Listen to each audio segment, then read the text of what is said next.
everyone, so I've been training on the mountain bike now for around 2 weeks, actual training. And riding as well, maybe 3 weeks in total. So I just thought I'd give you like an update on my impressions on what I think and now I've got the power meter back on as well. So I thought I'd give you my impressions on what I think to training on the mountain bike versus the road bike. So my initial impressions were the watts are a lot higher. Obviously, well, when I'm not in a training zone. So on a commute, if I'm just sort of pulling off and things like that, it's so much easier to just spike the watts on a mountain bike because it's obviously a lot heavier, more resistance, and yeah, it's just the way that it is. It's easier to pull off like more power. I mean, if you think of it like a big truck pulling off versus, you know, a little sports car, you know, it's using more fuel, it's using more engine power, you know, whatever, more watts essentially. So yeah, it seems to be more power, and braking's much better actually though. Even though it's heavier, I've got the hydro disc brakes, so I could literally just click my finger and brake. I'm still getting used to the brakes being in the wrong position though, because when I used to ride in the UK, the rear brake was on the left and the front brake was on the right. Here, even though they still drive on the left-hand side of the road, they've got it the wrong way around, and the front brake is on the left and the rear brake is on the right. So I'm always cramming on the right brake and it's just the rear brake which basically does nothing. So I'm still trying to get used to the braking on it essentially, especially without skidding out the rear tyre. I mean, it sort of looks cool when you pull up and it's like, you know, but I mean, we're not kids anymore and I don't want to waste the tyres. So you know, it is a little bit annoying when that happens. Another thing as well is I do find it's easier to get up to higher watts on like normal roads.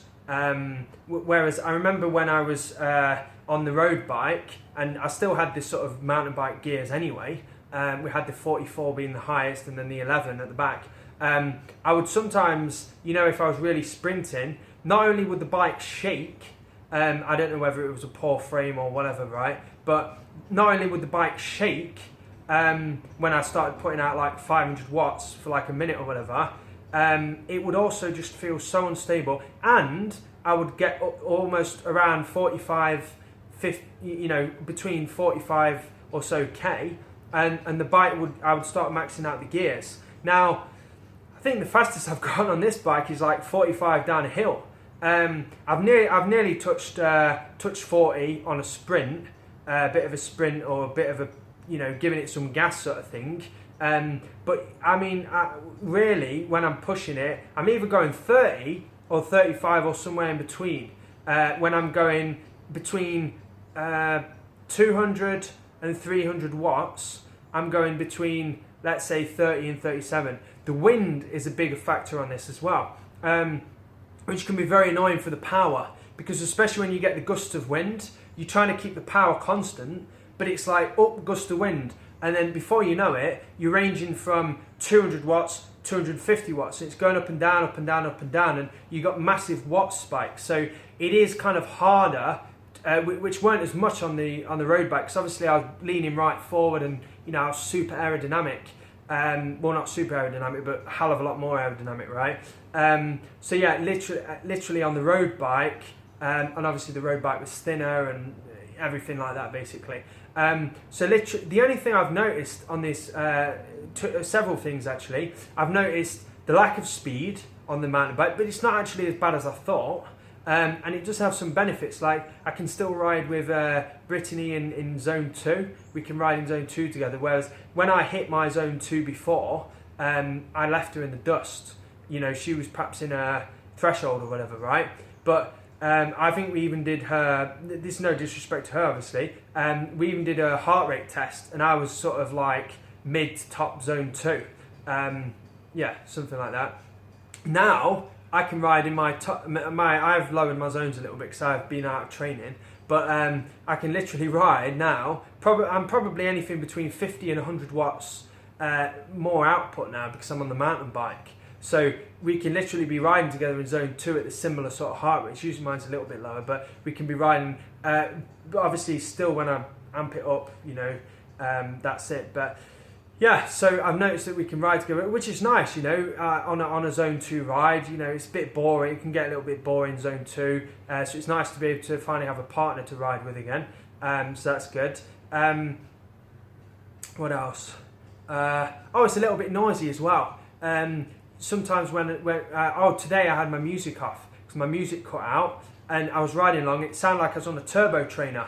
I don't know if any of you have ever used a turbo trainer, but that noise that you get, that vroom vroom vroom vroom sort of noise, literally sounded like that. So I was like, oh, this is a little bit annoying, but it's not like the end of the world sort of thing. Plus, I do have really sort of rugged tyres. But anyway, it did dawn on me whilst I was riding as well. I remember on my road bike doing a 100k within 3 hours, so sub 3 hour 100k. And I remember doing it on my road bike back in the days when, you know, I probably had a year less fitness than I do now, basically. And yeah, it was a challenge to me at the time, but it's dawned on me now as well. The mountain bike is making me a stronger, fitter cyclist. Just because I'm always putting out heavier watts, you know. Obviously when I'm in a specific training zone I'm not, but just commuting through town, things like that, I'm always at higher watts. You know, if I'm riding with someone to keep up. There's been several times riding with Brittany, you know, I've had to amp it up to go higher watts, you know, to keep up with her, or stop her from essentially beating me, catching up with me or something like that, because of the extreme difference between the mountain and the road bike. So yeah, also comfort is something. It's a lot more comfortable. I'm in a more upright position. I get less back pain, less shoulder pain. I used to get shoulder pain and back pain on the road bike, so that's a lot better. Training just so much better on it, and I really feel like I'm getting fitter on it as well. I really feel like it's a machine to push me beyond the boundaries that otherwise I was. So I really feel like I'm going to do that. So also I'm going to do eventually. Maybe a couple of weeks once I've got back into training, I feel like I'm going to set myself a challenge, and I'm going to do the sub 3 hour 100k. So give this video a thumbs up if you want to see me vlog a sub 3 hour 100k on a mountain bike, which is, you know, it doesn't sound much normally on a road bike, right? 33k an hour, 33.3k an hour average, but on a mountain bike it's a different story. So if that's something you'd like to see me do and vlog it, then give this video a thumbs up, subscribe if you haven't already, and I'll see you in the next video, everyone.